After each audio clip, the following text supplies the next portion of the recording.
welcome to the Crow's Nest. I'm Ty. And I'm Savannah, and today is Wednesday, September 28, 2016. At this time, let us pause for a moment of silence.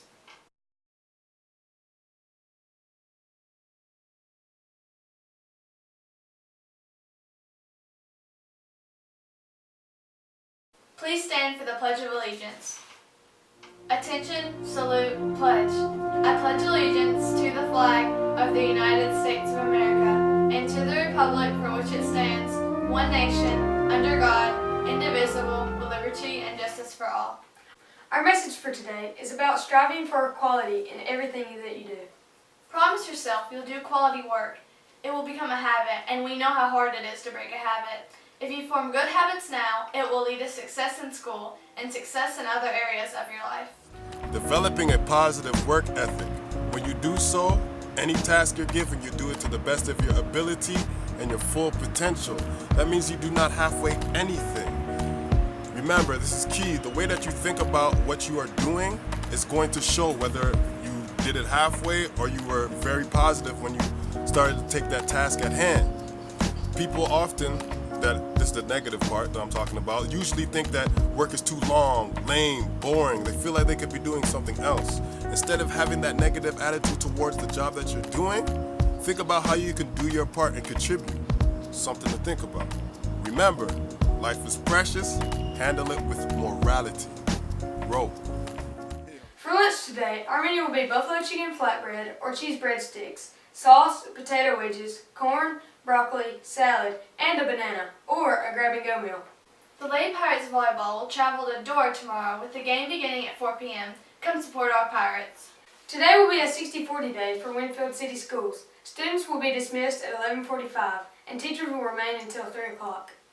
The WCHS Pirates will play out of town this Friday in Good Hope beginning at 7 p.m. Go out and support the Pirates. 7th and 8th grade students will travel to the Pastime Theater on Friday to see Charles Dickens' classic story, Great Expectations. Buses will load around 8 o'clock, and concessions will be available at the play.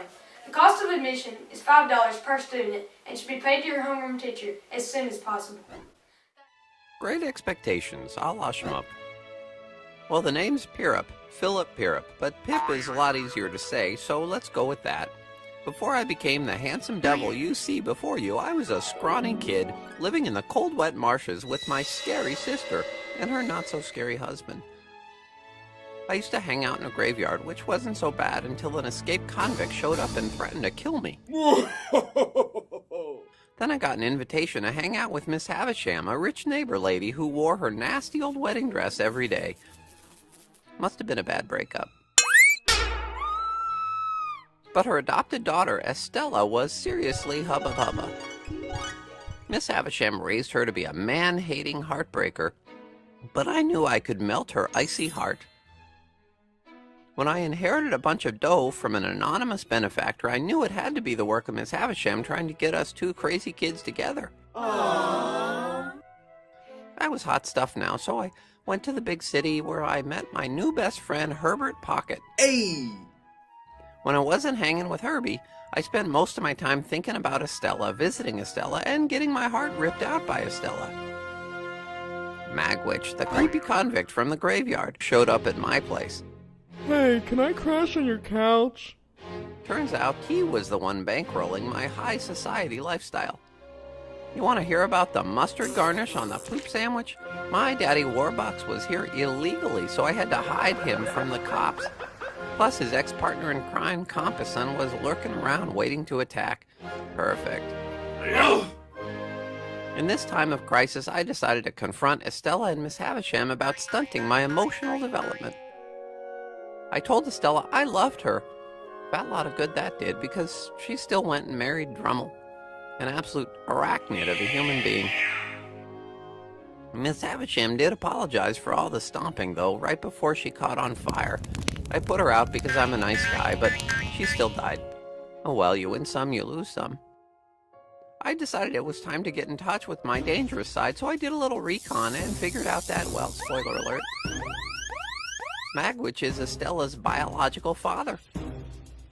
I also helped plan a daring escape for Magwitch. Unfortunately, Compasson got the jump on us and stabbed my meal ticket. So much for Plan B. But I felt a lot better when I ran into a single again, Estella. This time I'm totally getting out of the friend zone. That's the view from the crow's nest. Enjoy your afternoon off.